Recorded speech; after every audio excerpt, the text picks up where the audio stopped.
Welcome to the Gloucester Writers Center's storytelling show, Fish Tales. I'm Maureen Aylward, the host and curator of the show. Over the last 2 years, Fish Tales has become one of the most popular live events in Gloucester. We feature local storytellers from diverse and interesting backgrounds. For this show, we've tapped once again some of our best local storytellers. Carl Thompson, Virginia McKinnon, Cindy Szymanski, Jimmy Tarantino, Nathan Cohen, Adam Kuhlman, Jim Dowd. We are pleased that Fish Tales has become a popular evening event. Shows are scheduled roughly every 6 weeks and are often held at Short and Main, a restaurant on Main Street in Gloucester, and also at other venues around the city. Fish Tales is similar to NPR's The Moth Radio Hour, and as such, our storytellers tell true stories that fit around a theme. Tonight's theme is what else? Television. Welcome to the show, and please take some time to visit the Gloucester Writers Center's website for more information on upcoming live Fish Tale show in Gloucester. Our first storyteller is Carl Thompson. I grew up in the farmland of central New Jersey in the 1950s and 60s. Television was a regular part of my daily routine. Our television at the time was a black and white set that had 4 knobs: the on-off volume knob, the channel selector, all 12 of them, the horiz, and the vert knobs. You see, before transistor circuitry, televisions were powered by crystal tubes. The pictures were unstable and would often flip up and down or side to side, and they needed frequent adjustment with the horiz and vert knobs. When I turned off the set, the picture receded into a small, bright dot in the middle of the dark screen, lingering for a moment, and then, when all the tubes discharged their last electricity, the bright dot disappeared into blackness. TV provided then, as it does now, a delightful distraction from real life. My best friend Peter's family didn't own a television early on. His parents preferred reading, and we thought it was an extreme hardship at the time, cruel and unusual punishment. My early favorite shows were cartoons like Bugs Bunny and Roadrunner.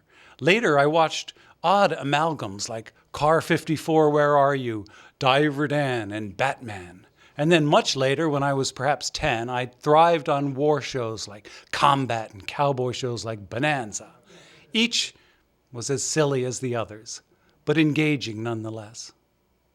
But the most memorable experience I had with television was not a show at all, but a sort of hypnotism. On more than one occasion, all before the age of 12, I recall becoming so captured by the act of watching TV for long periods of time that I would fall into a sort of trance. My vision would distort as the television retreated into a tunnel, becoming small and far away. Tunnel vision, as it were. Then all my senses became distant.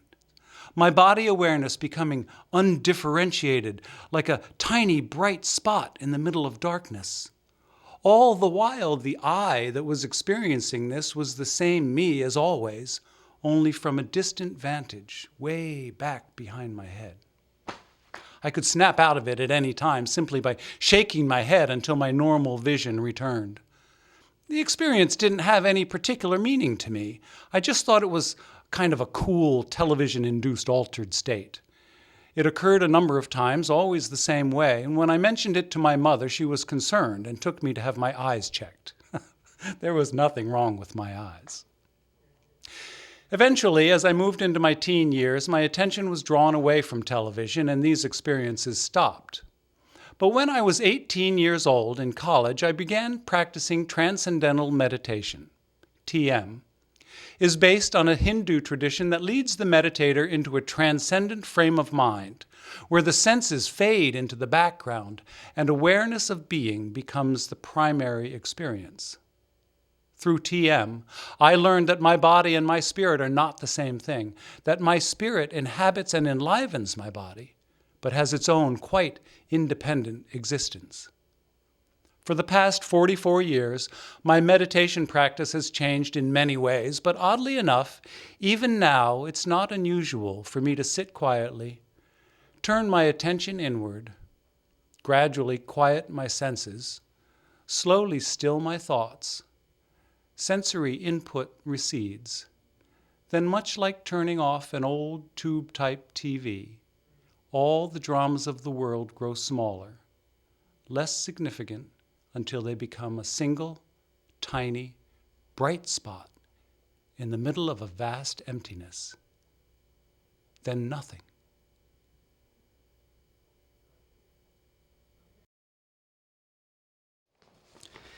This story is titled Solitaire, A Boy's First Crush.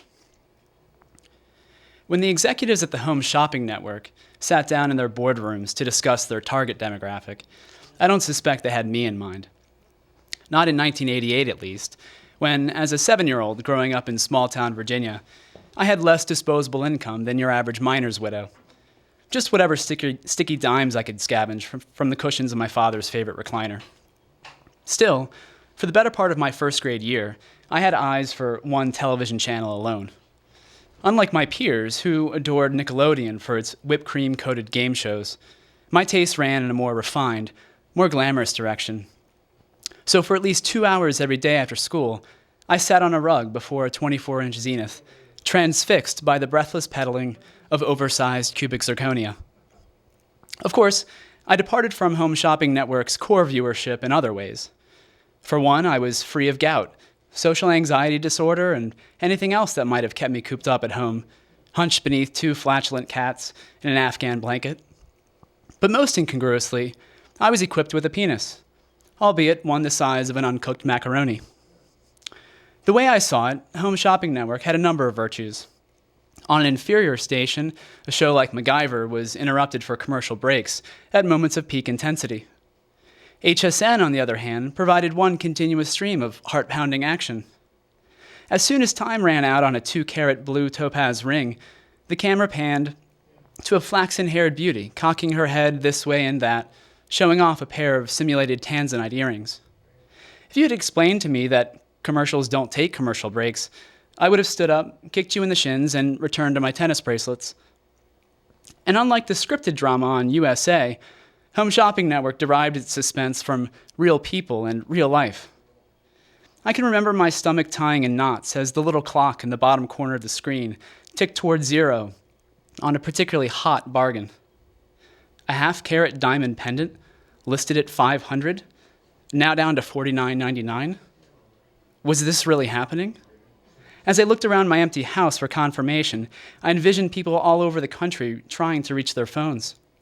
And it wasn't just fashionable ladies from the society pages, but also frugal grandmothers from Toledo and Oshkosh, hobbling en masse across their kitchens, terry cloth slippers swishing against linoleum.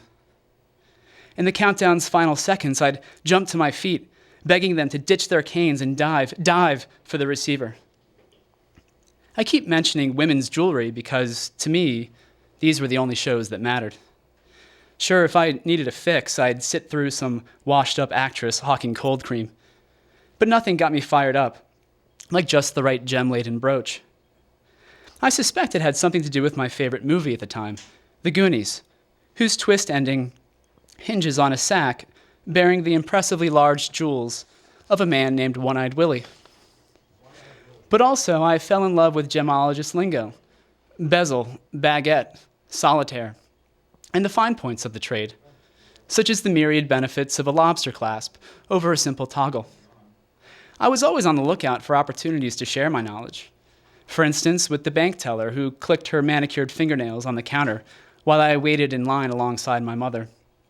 Her favorite shade of red polish would be accented perfectly, I was sure, by an emerald bracelet I'd ogled the night before. But on some level, my 7-year-old self was aware that a boy's fixation on shiny, pretty things called for secrecy. Probably this feeling derived from my father, a frank man with conservative tastes in politics. For him, a television show is suspicious if it doesn't feature a stock ticker, or the capture and display of at least one smallmouth bass. As luck would have it, in Richmond, the Home Shopping Network resides on Channel 13, while ESPN broadcasts on neighboring Channel 12. So whenever I heard my father's Chevy Caprice lurch into the driveway, I could conjure a middleweight fight with just a single click. Strangely, while gemstones invited scrutiny, the thrusts of sweaty, bare-chested men were above reproach. On one occasion, I must have forgotten to change the channel before heading off to play in the yard. My father called me into the TV room, where he sat in his recliner, loosening his tie. "Son," he said, more anguished than angry, "what in God's holy name is this?" His index finger flicked toward the screen. My pulse quickened, not at the sound of my father's voice, but at the sight of a gracefully extended hand swiveling at the wrist and studio lights playing on a particularly fetching marquee-cut sapphire. I could say nothing. I was bewitched. "Darn it, son," I heard above the announcer's animated patter. Then suddenly the elegant hand was replaced by the limp head of a 12-point buck decked with arrows. I guess it was inevitable that eventually I would place a call to the Home Shopping Network myself. It was the next step in the logic of my addiction. After months of vicarious shopping, to order now would be the consummation of all my 7-year-old desires. In my household, the clandestine phone call was a risky operation. I can remember chewing anxiously on the spiral phone cord while an automated message put me on hold. When a woman's voice finally came through the line, she sounded much less eager than I expected. "Calling for item 1537C?" she asked. Where was the urgency, the wonderment of the TV announcer who just declared this the steal of the year? Her apathy did, however, make it easier for someone shorter than a potted geranium to bluff his way through the preliminaries of a financial transaction. A worldly and precocious 7, I knew that a dazzling tourmaline necklace couldn't be had by simply asking politely. A bit more obscure to me, however, was the meaning of a valid credit card number. 43? I ventured. Recently, my first-grade teacher had introduced us to the tens digit. As the silence dilated, I reasoned she was looking for a more impressive integer. 82? I continued. The intervention, when it came, was swift. "Honey, how old are you?" Suddenly, her flat telemarketer's voice betrayed the human personality behind it. I must have stammered the truth. "Well, aren't you the cutest thing?" she said. "Do you want to buy this necklace for your mommy?" In fact, I didn't have a plan. That a physical object would have arrived on our doorstep in a lavishly taped cardboard box had not occurred to me. But how could I have told her this? At age 7, I didn't have the language to explain that my reasons for calling were more personal and less concrete. That talking to her answered an urge that had been building for months. Not just to share in the full Home Shopping Network experience, but also to challenge a taboo. Perhaps even to alleviate some inexpressible loneliness. Like my father, she probably wouldn't have understood anyway. But I bet there are others, staring longingly at screens and hunched beneath their cats, who would. Thank you.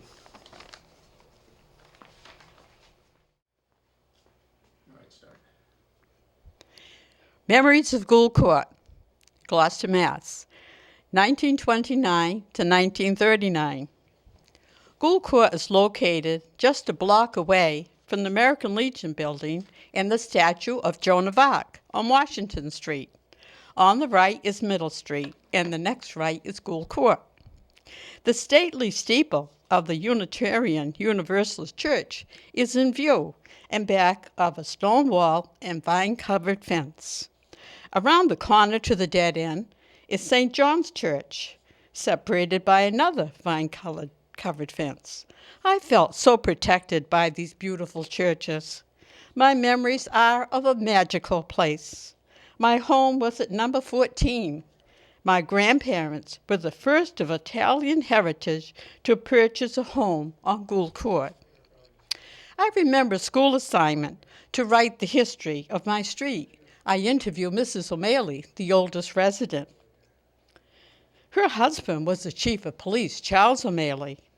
She stated when the boulevard was built, many of the houses were moved from the harbor side of Western Avenue to Gould Court. She stated the court was previously referred to as the Irish Channel, and the minister formerly lived in my home. Also, the court was home to many wealthy people in the past. Mrs. O'Malley's grandson Ralph became mayor of Gloucester, and the O'Malley School is named in his honor. My home was a Victorian two-family yellow house, trimmed in white and green, with a climbing rosebush-covered trellis and a large catalpa tree in the front yard and a picket fence. I was born in this house in 1929, and I was married from there on Thanksgiving Day in 1953. In my childhood, the court was not paved, and the DPW, they would send a truck with wooden planks to make a pathway for us to navigate, as the street was a muddy mess during rain and snowstorms. The court was lined with beautiful trees, and there was a red barn with horses for the peddlers. The peddlers came to our door with horse-driven wagons selling fruit and vegetables, meat, live chickens, pots and pans, and dishes, and all sorts of things. The mailman delivered our mail 2 times a day, and Pat the Iceman delivered blocks of ice for our ice boxes. He would chop little chips of ice for all the kids. We were in walking distance to the library, St. Anne's Church, the City Hall, Main Street, and our neighborhood schools. The school bell would ring for school to start at 9 a.m., and we all went home to lunch, and our mothers had a good home-cooked meal for us. After an hour and a half, the bell rang again to go back to school, and we were dismissed at 4 o'clock. Everything was available just up the street from Gould Court on Washington Street. There was an A&P, a First National, Parsons Candy Store, Chanticleer's Ice Cream Parlor, Lane's Variety, Wright's Fish Market. And there was a barber shop and a cobbler shop, and Albie's Bakery. He had day-old pastry for 10 cents a dozen. Charlie Salidas at the Cape Air Market. He kept many families fed during the Depression. Mrs. Salidas kept a book, and she would write down our purchases.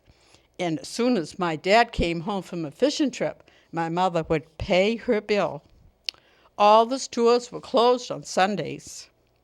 I lived upstairs from my grandparents. My Aunt Rose lived next door, and my aunts and uncles all lived close by. My beautiful, large Sicilian family surrounded me with love. All the neighbors were welcoming and loved children. Our apartment was heated by our black Linwood stove, and my brother and I took turns going down 2 flights of stairs with a gallon-sized oil can to fill the stove's oil barrel, the oil bottle. I remembered how frightened I was going down the cellar in the dark. There was always a barrel of salted mackerel down the cellar. We took turns emptying the pan of water under the icebox also. In my backyard, there were chickens, rabbits, a duck, mice, and pigeons. My grandparents attended to their large garden of vegetables and beautiful flowers and the grapevines. My grandfather made wine from the Concord grapes. My neighbors had very large families and lots of children. After school, we all played outside. Going home for supper, we had a family meal, home cooking, everyone at the table together. Then back outside to play until the street lights went on. The games we played were hopscotch and jump rope and marbles. We played kick the can, hide go seek, relievo, run sheep run, forfeit, singing songs and storytelling. The older boys would play softball in the parking lot in back of the A&P. They would challenge other neighborhood gangs to play. Winter evenings, we would watch cartoons, putting up a sheet and cranking the handle of a little box that had rolls of tape film. How we delighted in the 3 little pigs, reading the captions in unison. We played board games and cards. My mom would read to us. We read lots of books, and we made taffy candy and cookies. My favorite were the Italian cannolis. We listened to the radio, and we took turns winding up the Victrola to play our favorite records. My dad was the second car owner in the court. He was offered a ride home one day, and when he remarked how well the car ran, he was offered the car and driving lessons for $50. Eventually, families of many nationalities purchased homes in Gould Court, like other neighborhoods in Gloucester, Mass. My happy childhood was in my happy place, a place called Gould Court. Okay, thank you.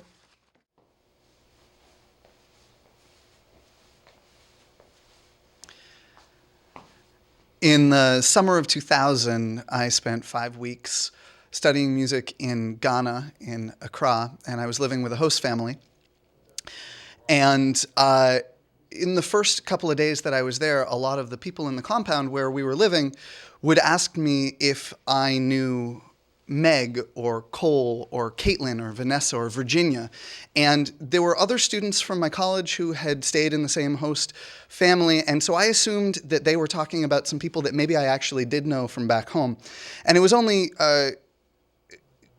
after that, during family dinner times with my host family, where we would watch Sunset Beach, which was a trashy American soap opera, that I started to recognize these names as characters from the soap opera.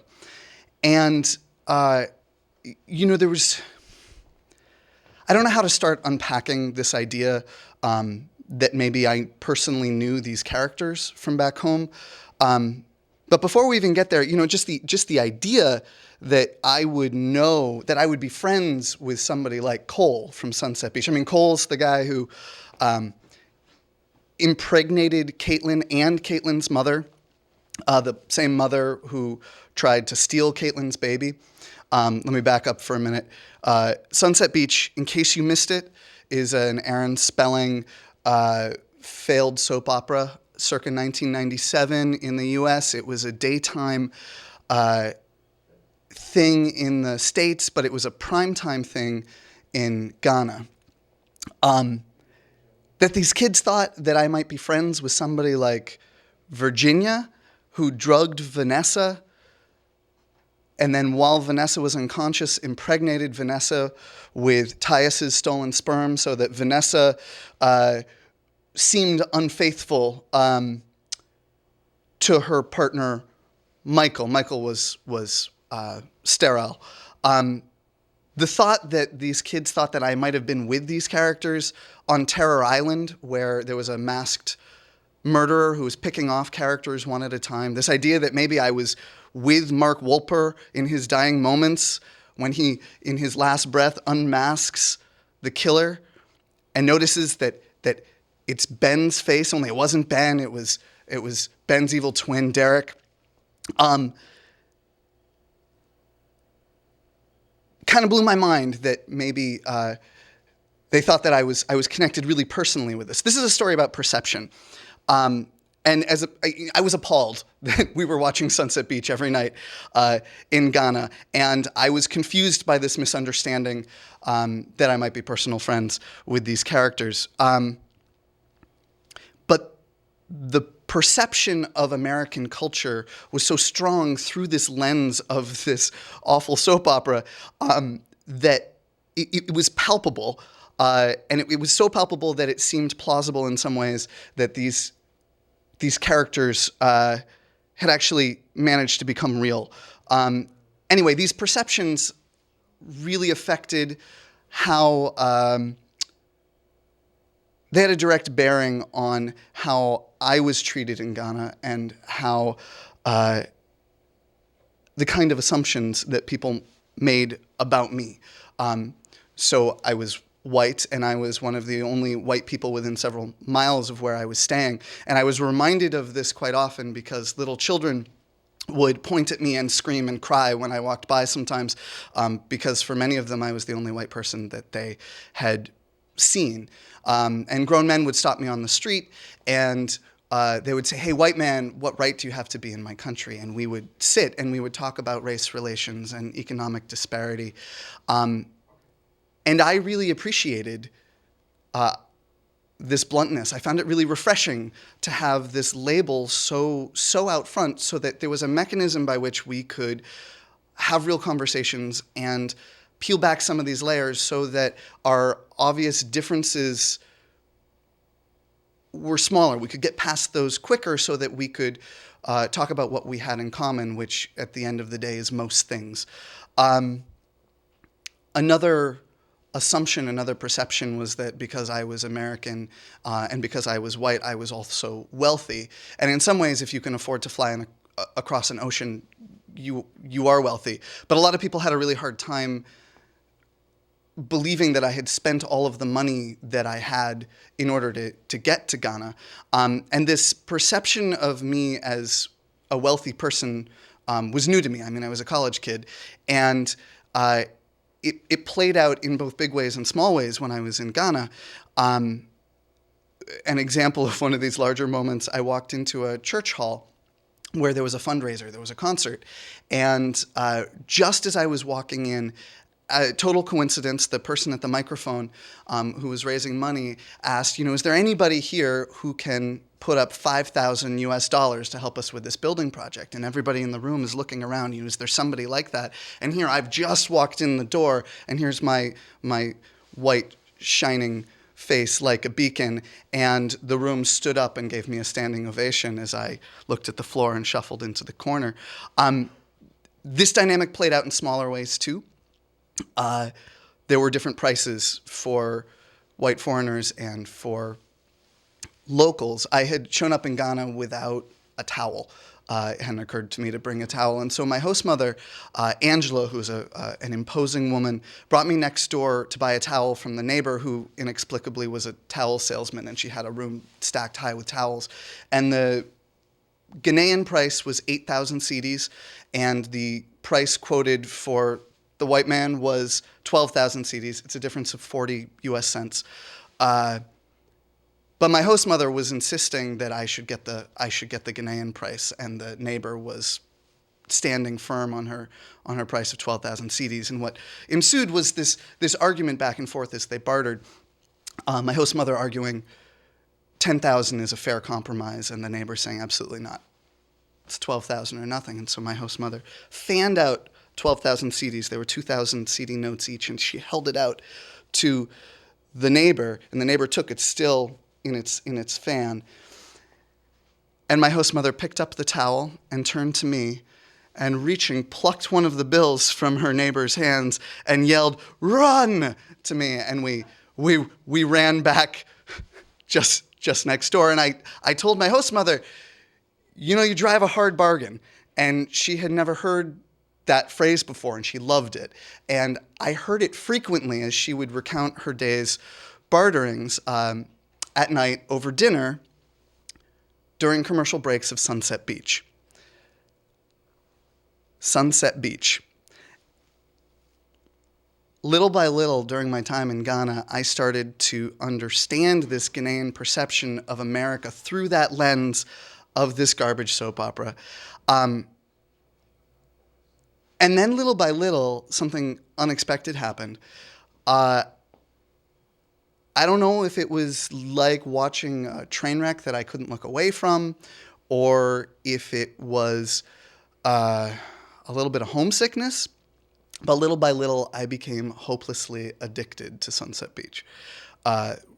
Really addicted to Sunset Beach. Addicted like I would drop what I was doing and rush back to the house to make sure that I had my 30 minutes of Sunset Beach fix with my host family. If I had a wish for Ghana and for other countries like Ghana, one of those wishes might be that the U.S. could put out better media if Ghana is going to take our hand-me-down media. Maybe some better TV. But for those 5 weeks that I spent in Ghana, we were content to be with each other watching Sunset Beach. I'd like to quote something from Sunset Beach. When the moon rises, early, just as the Santa Ana winds kick up out of nowhere and the sun is just dropping out of sight, whoever you meet at the far side of the pier is who you're destined to be with. That's the legend of Sunset Beach. Thank you.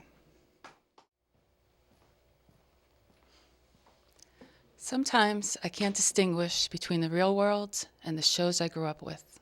My confusion makes me feel like I am lost in space. I spent my childhood escaping into television, not to a poltergeist level, but far enough into other lives so that I could forget my own.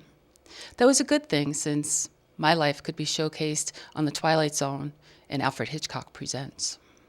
I love animals, but where's Lassie when I need her? Or Flipper, with his telegraph-like beeping to get me some help from Ranger Rix? After all, Rix is responsible for animal and human life. Oh, he's in Florida. Never mind. I could appreciate a dad like Andy Taylor. He was always good at reasoning. Maybe that's why he locked into a job as a trial attorney after leaving the sheriff's office. He had done such a great job raising Opie that I was surprised when Opie moved to Milwaukee when he was a teenager.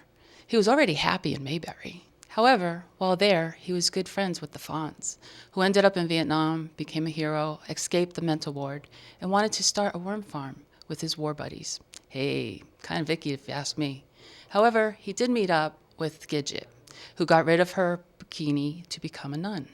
She changed her mind and flew out of the convent when the bandit hit town with Ralph Cramden on his tail. I guess Ralph sent Alice to the moon after all, because she wasn't riding shotgun. But I digress. Opie later became a #1 director, so the move worked to his advantage. Barney Fife, however, went downhill. He became a landlord and wannabe swinger, where three's company, but four's a crowd. The Shazam man, Gomer Pyle, enlisted in the Marine Corps and became a thorn in the side of Sergeant Carter. And surprise, surprise, who would have thought the auto mechanic could sing so beautifully? Golly, even my grandparents listened to his records on their hi-fi. I would welcome a teacher like Cotter. He always had good advice for the sweat hogs. He helped Vinnie Barbarino go from a confused state to winning dance contests on Saturday nights. Later, with greased then short hair, Vinnie stayed alive in many movies, unlike my heartthrob, Keith Partridge, who tries to numb the fact that he is getting older. Thank goodness he wasn't driving the family bus when he got pulled over for all those DUIs. Maybe I can visit the professor. Perhaps he can figure out a concoction made from organic coconuts that will give me a clearer head. Being on the island might be good for me, too. Dobie Gillis forgot about women, fancy cars, and money when he got out of Dodge on the SS Minnow. Life is so much simpler there. However, I find it strange that they've all been there for so long, and the only ones sleeping together are Mr. Magoo and Lovey. I was hoping Mr. and Mrs. Brady might be able to help out, but they have their own hands full with spoiled children. Everything is just hunky-dory except for that annoying Jan, always the poor me middle daughter, jealous of Marcia. So whiny she can't even handle a zit on her face. Boo-hoo, Jan. Put on your big girl pants and get over it. I feel sorry for Alice. She has to wipe their sniveling noses and pick up after them. Why doesn't that butcher marry her already and get her the heck out of there?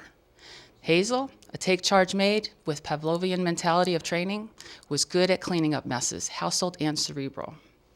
If Mr. Baxter did not concede to her way, she would minimize dessert portions. Food does work, doesn't it? Maybe I can feed my inner child some ice cream to get it to focus. When I have 4,077 characters in my head, I feel like I'm at war with myself. I could really use Hawkeye's humor or Radar to find clarity for me. You know, he can always find what is needed when he barters for it. Actually, empathetic Dr. Sidney Friedman might help me figure out why, some days, I have mashed potatoes for brains. I would have loved Dick Van Dyke flying me away from it all in Chitty Chitty Bang Bang, but he married Laura and was busy working on a TV show. I think they got divorced because Laura got a job as an associate producer of the 6 o'clock news. As I recall, Mary Slaughter was the news writer who went on to captain the Love Boat. Sue Ellen, the man-hungry happy homemaker, became a Golden Girl, who starred big in 2010 in a Snickers commercial, Saturday Night Live, and became hot in Cleveland at 88 years old. She still works as a marijuana-smoking property caretaker. Ah, that explains the Snickers. After Laura left, Dick became a crime-solving doctor with the help of his son, Steve, a homicide detective. Wait a minute, I thought his son's name was Richie. Dick, you dirty dog. Sometimes I'd like to say, beam me up, Scotty, to get away from it all. But with my luck, I'll land on a star and be trekking across the universe until I land in a black hole. Since Spock became a poet, he can't help save me with the Vulcan grip because it embraces his pen. And my hope of hooking a ride to the side of reality with Captain Kirk on the USS Enterprise dissipated when he traded the starship for a police car. Dr. Bones McCoy was the best-known doctor in the galaxy, but never got his degree. So his help isn't an option for me either. I would like to consult Mr. Ed, or my favorite Martian. Yes, it has come to that. I know Uncle Martin stayed on our planet and taught at Ridgemont High, where pothead Jeff Spicoli drove him crazy, and Mr. Ed retired to Snodgrass Farm in Oklahoma, where he gave up his addiction to peanut butter that Wilbur got him hooked on. I might be able to find help at Cheers. Everyone will know my name there, so at least I will know who I am. I can also talk with Cliff Clavin. Since he's a know-it-all, he might be able to help me with reality. And while I'm there, I can get some basketball tips from Woody. I've thought about therapy and would have liked to schedule an appointment with Bob Newhart, but he bought an in and doesn't practice anymore. Fraser Crane is wise, but he is hosting a call-in psychiatry show at a talk radio station. Maybe I should call him. If I can be on TV blurting out my psychodrama, I guess I could do it on the radio. I'd actually prefer to consult his ex-wife Lilith. She danced her way through Juilliard, then became a no-nonsense psychiatrist. So I thought perhaps she could show me some moves to sidestep the chaos, but I heard she turned in her couch and notebook and is doing a stint as chief of staff for Madam's secretary. I guess for now, I'll just take a pill so I can sleep. Tomorrow I will try to borrow Jeannie from Major Nelson, or get a nose job like Samantha and twitch it to make something magical happen, like my return to sanity. Or, well, that would be comforting. Or I could consult Samantha's Dr. Bombay, but with my luck, Aunt Clara will show up and create more of a calamity. I'm hoping for good dreams, so everyone in my head, quiet down, get some sleep. Good night, John Boy. Good night, Cindy. Good night, everyone.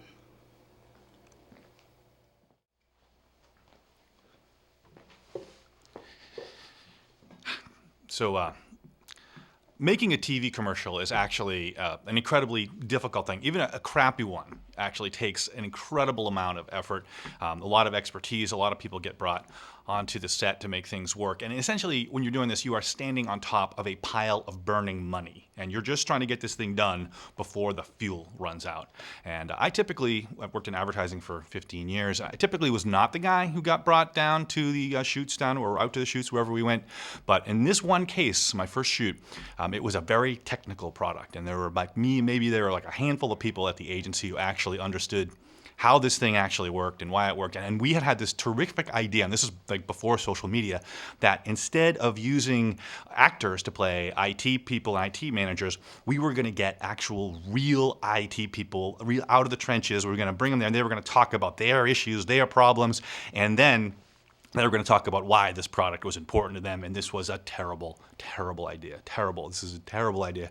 We go down to New York, and this wasn't our fault, but even just the disaster starts when we get out of the cab, and the meatpacking district where the studios are in New York is completely blocked off by police, and we can't get around the barriers because there's a Rolls Royce with a nude woman on the hood wearing a full fur coat on. And then she pictures, and it's Fashion Week. It's Fashion Week in New York, and I'm there to shoot an ad about technology, networking technology. So we were able to get our way through the cops and through the different people, and we finally get to our building where the studio is, and out in front is this massive, massive linebacker of a guy in a double-breasted suit with like the Secret Service earpiece who just takes one look at us and he says, "You're in the wrong place."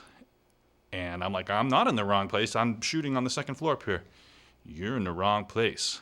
And I take my BlackBerry out and I hold it a highly respectable distance from his face, and I show him, no, we're here, we're shooting. And he takes it from me and he reads, and he finally starts talking into his collar. And after a long conversation, he looks at me and he says, "This is Fashion Week. Mr. Martin Scorsese is in the building. He's going to be shooting all over here. You take your people, you get them where they belong, you stay out of everybody's way, because we're all professionals." We're not all professionals. We are not all professionals. We have 24 IT and IS, information services and information technology people showing up at this place, and they don't know anything. They don't know. They just know they're supposed to be here at a certain place at a certain time. So I get Lindsay, our production assistant, and I say, Lindsay, stand at the elevator and get the people who are coming to our shoot off of the elevator. She's like, how will I know who they are? I'm like, Lindsay, what? So an elevator comes up, this big meatpacking building kind of thing, an industrial elevator. There's cables and doors and things, and the doors open of this grates open, and inside the elevator are 5 people on cell phones in Armani suits. There is a 6-foot-tall Ukrainian woman in 3-inch heels wearing a single ace bandage for clothing. There are boxes and studios, and there's lights and guys with tattoos and earpieces, and in the middle of it is an Indian guy wearing an engineer shirt going, what is going on? I love this. And that is the guy. That's our guy. That's our guy there. See him there? Get the person on the elevator who does not belong and take him to our thing. So that's our guy.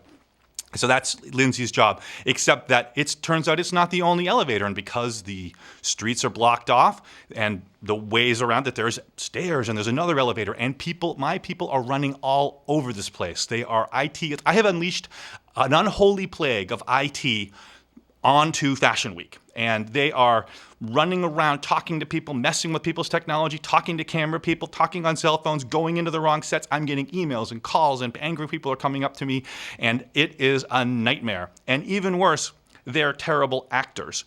You hire actors because actors can lie believably, and they know how to act on a set. These guys are just terrible. They mumble through, I am using, no, guys, no, you have to believe, emote the whole thing. So it is a disaster. Finally, the director comes up to me and we wrap for the day. He's like, this is a disaster. The money's burning. Whose idea was this? I have no idea. I have no idea whose idea this was. So I get the people who are showing up tomorrow. They're all in town, and I have everyone show up at the W Hotel in New York. We get one of those standing table things, and I'm trying to read everyone the riot act, except these are IT professionals who have been away from their systems all day. So they've got millions of emails and phone calls, and no one is listening to me. I'm getting increasingly agitated in the bar of the W Hotel, and I'm just freaking out. I'm starting to get, guys, you got to listen to me. I'm going to lose my job here. How we do this tomorrow? And someone tries to take Lindsay's stool because she's gone off to the restroom, and he's got the stool, and I'm just like, that's Lindsay's stool. Leave it. That's Lindsay's stool. You can't have the stool. And the guy's like, it's okay, man. It's cool. It's cool. And he backs away, and everyone's looking. Lindsay's come back from the restroom, and she says, did you just save my stool from Ice-T? I'm like, from what? From Ice-T? From Ice-T the actor? Yeah, original gangster? Cop killer? Yeah, I guess so, but it's your stool. So yeah, and I realize at this moment, an Ice-T, if you're out there, thank you. I have been given a moment of attention. There is a moment of attention that is given to me at this moment, and I take over. I'm like, yes, I saved Lindsay's stool from Ice-T. Now everyone listen, and I tell them the 5 things they need to do and where they need to be and how they need to act the next day. And again, Ice-T, you made this happen. I'm your biggest fan now. And the next day goes fine. Everything is cool. Everyone does what they're supposed to do. We finally get out of this thing with our skins. The money burns out, and we leave. And as we're walking away, our big linebacker guy just says, thank you all for keeping it together. And the studio wants to thank you for helping with the computer yesterday. And I have no idea when that happened, so who did that. Thank you.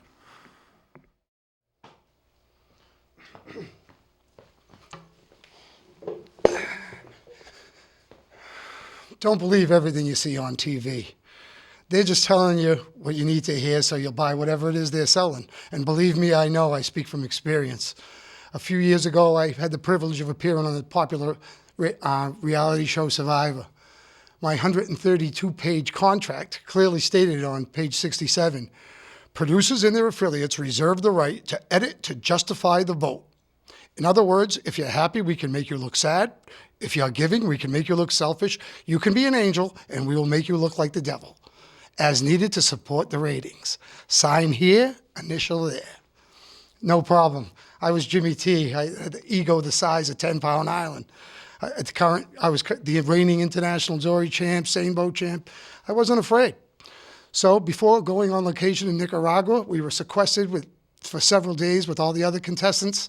You eat and relax and exercise all together, but you can't speak to each other. You don't even hear their voices. No communication in any way. So naturally, you judge and form opinions. We were also given several physical and mental tests, which I crushed. So ego inflated. I remember when I went in to meet Jeff Probst and Mark Burnett and all the other producers in the interviews, I told them, there's no doubt in my mind, I'm going to be the alpha male in this group. I knew I was going to go far in the game, and I even started thinking about how I was going to spend the $1 million for my children's education. Wrong. I was the 4th contestant voted out of 20. No worries, I was used to losing. I am a rower on an island full of Morrisseys. But because I was voted off early, CBS fully exercised their rights on page 67. They edited to justify the vote magnificently. I became the fisherman who couldn't fish. They made me look like a self-centered egomaniac who just wanted control over the tribe. An annoying loudmouth. All right, so they got that part right. But seriously, I can tell you, it's terribly painful to watch yourself look like a complete idiot on national television, knowing all your friends and family are watching too. It was clear to the whole world I had failed miserably. Total loser. But don't believe what you see on TV. I got to play an amazing game that tens of thousands of people have applied for. I got a 45-day incredible adventure in Nicaragua and Costa Rica. Because of Survivor, I've raised over $10,000 for breast cancer victims. I've made great lifelong friends. And most importantly, I got $1 million life lesson on perceptions and what's truly important in life. TV teaches us we are either winners or losers. Nothing could be further from the truth. It's experience that can tell you, Survivor is just like life. Don't need to be coming first. The truth is we're all winners in life as long as we're playing the game. Don't believe what you see on TV. You don't need this product or that gadget or this particular diet to be happy. You're already a winner. Just go out, enjoy your life every day, just the way it is.